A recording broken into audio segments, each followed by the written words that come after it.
耶穌一知道法利賽人聽見佢已經收門徒，施洗比約翰仲多，其實耶穌本人並冇施洗，而係佢嘅門徒。耶穌便離開猶太，又往加里肋亞嗰度去。佢必須途經撒瑪黎雅，於是到咗撒瑪黎雅嘅一座城，名叫色哈爾，靠近雅各伯俾佢兒子約瑟嘅莊田。喺嗰度有雅各伯泉。耶穌因為行路疲倦，就順便坐喺個泉旁邊。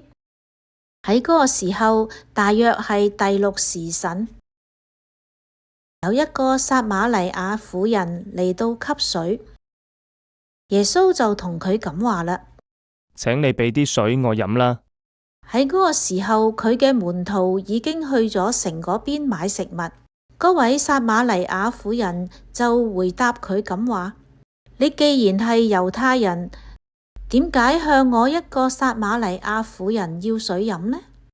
原來猶太人同撒瑪黎雅人不相往來。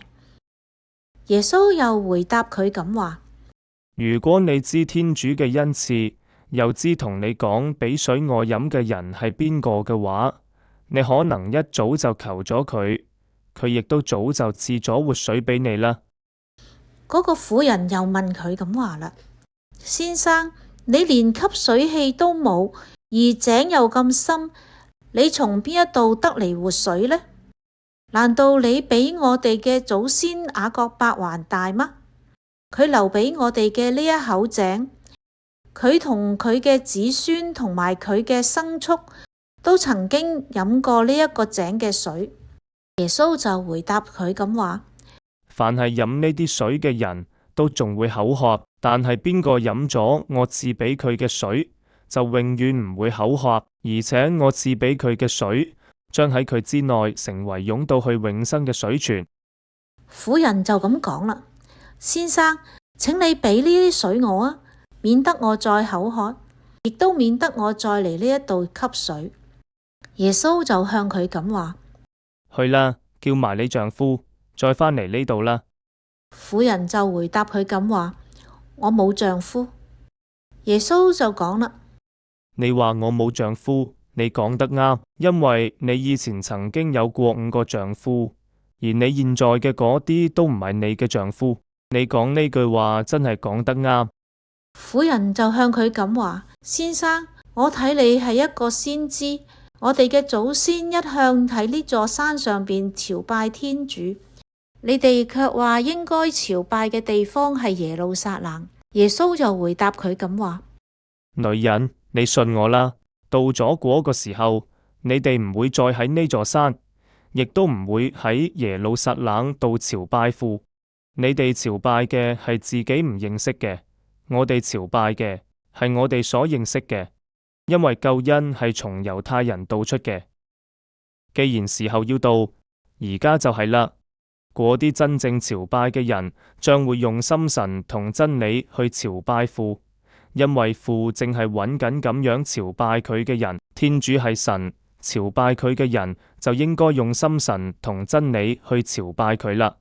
婦人就咁話啦：我知道默西亞要嚟，佢一嚟到必定會講俾我哋聽一切。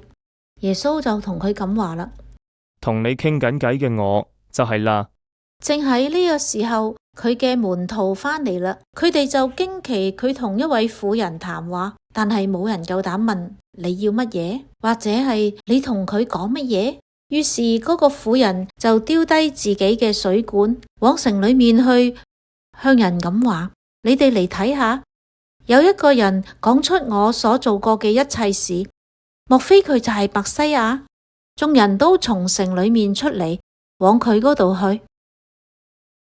喺呢個期間，門徒就請求耶穌咁話：辣彼，食啦。佢就回答佢咁話：我已經有嘢食啦，嗰啲係你哋唔知道嘅。門徒就彼此咁話啦：難道有人為佢送嚟咗食物嗎？耶穌就向佢哋咁話：我嘅食物就係承行派遣我者嘅旨意，完成佢嘅工程。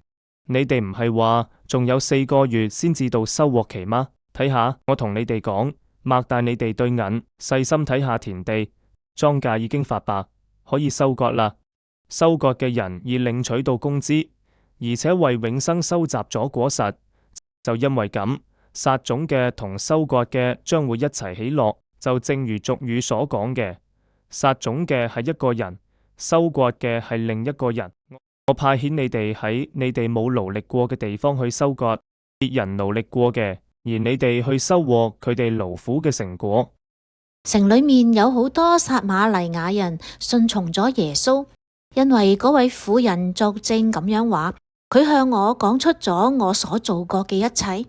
就係咁樣，嗰啲撒瑪黎雅人就嚟到耶穌跟前，請求佢嚟佢哋嗰度住落嚟。耶穌就喺嗰度住咗2日啦，仲有好多嘅人因着佢嘅講論順從咗佢啦。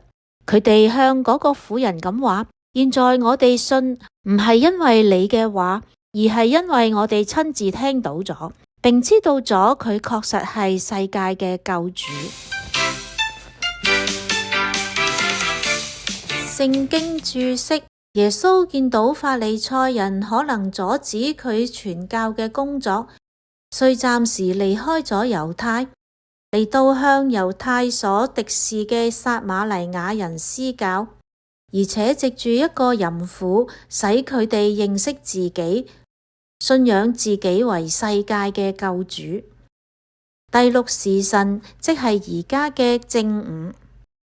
耶穌對婦人嘅開導係逐步啟發嘅，首先以活泉湧出嘅活水，向佢講明佢所要賜嘅活水係天主嘅恩寵，天主藉呢個恩寵俾人永生，再以揭露佢一生嘅秘密，使佢認識自己係先知，然後以佢喺革根山朝拜天主嘅難題，說明喺默西亞時代應以心神以真理朝拜父，即係話默西亞嘅時代，人人都要賴聖神嘅恩寵，成為天主嘅子女，以子女如母孝愛之情朝拜天父，最後將自己啟示俾佢，說明自己就係使人真正認識天主嘅默西亞。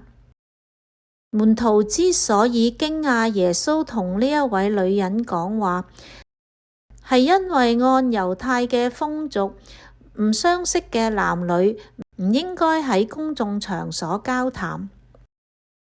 耶穌雖然疲倦同埋肚餓，佢心裏面充滿住喜樂，因為佢已經奉行咗天父嘅旨意，將救恩賜俾咗人。